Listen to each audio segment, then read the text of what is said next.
ഈശോയിൽ സ്നേഹം നിറഞ്ഞവരെ, ജ്ഞാനത്തിൻ്റെ പുസ്തകം 6-ാം അധ്യായം 11-ാം വാക്യം വചനം പറയുന്നു, എൻ്റെ വചനങ്ങളിൽ അഭിലാഷമർപ്പിക്കുവിൻ, അവയോട് തീവ്ര അഭിനിവേശം കാണിക്കുവിൻ, നിങ്ങൾക്ക് ജ്ഞാനം ലഭിക്കും.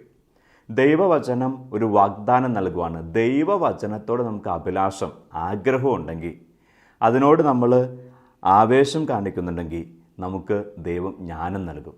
ഈ ദൈവത്തിൻ്റെ വചനം ഇന്നേ ദിവസം നമുക്ക് പഠിക്കാം. വചനം പഠിച്ച് ഈ വചനത്തിൻ്റെ വാഗ്ദാനം നമുക്ക് ഈശോയോട് ചോദിക്കുകയും പ്രാർത്ഥിക്കുകയും ചെയ്യാം.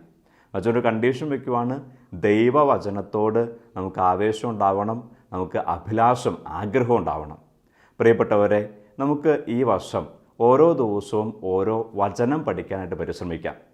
ഓരോ ദിവസവും ഒരു വചനം പഠിച്ച് ആ വചനം ആവർത്തിച്ച് പറയുകയും പറ്റുന്നവരോടൊക്കെ ആ വചനം പറഞ്ഞു കൊടുക്കുകയും ചെയ്തുകൊണ്ട് നമുക്ക് വചനത്തോട് ആഗ്രഹവും അഭിലാഷവും പ്രകടിപ്പിക്കാം.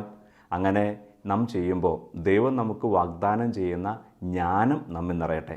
നമുക്കൊന്ന് പ്രാർത്ഥിക്കാം. ഈശോയെ, ഈ ദൈവവചനം ഞങ്ങളെ പൂർത്തീകരിക്കാൻ ഞങ്ങളെ സഹായിക്കണേ. ദൈവവചനത്തോട് ആഗ്രഹം, ദൈവവചനത്തിൽ അഭിലാഷം കാണിക്കുവാൻ ഞങ്ങളെ സഹായിക്കണേ. ഈശോയെ, വചനത്തിലൂടെ ജ്ഞാനം ഞങ്ങൾ നിറയ്ക്കണേ. കർത്താവെ, അനുഗ്രഹിക്കണേ, ആശീർവദിക്കണേ. പിതാവിൻ്റെയും പുത്രൻ്റെയും പരിശുദ്ധാത്മാവിൻ്റെയും നാമത്തിൽ ആമേൻ. ഇന്നത്തെ ദൈവവചനം ജ്ഞാനത്തിൻ്റെ പുസ്തകം 6-ാം അധ്യായം 11-ാം വാക്യം, എൻ്റെ വചനങ്ങളിൽ അഭിലാഷം അർപ്പിക്കുവിൻ, അവയോട് തീവ്ര അഭിനിവേശം കാണിക്കുവിൻ, നിങ്ങൾക്ക് ജ്ഞാനം ലഭിക്കും. ഇന്ന ദിവസം പല പ്രാവശ്യം ആവർത്തിച്ച് പറഞ്ഞ് ഈ വചനം നമുക്ക് ഹൃദ്യസ്ഥമാക്കാം. ഈശോ അനുഗ്രഹിക്കട്ടെ.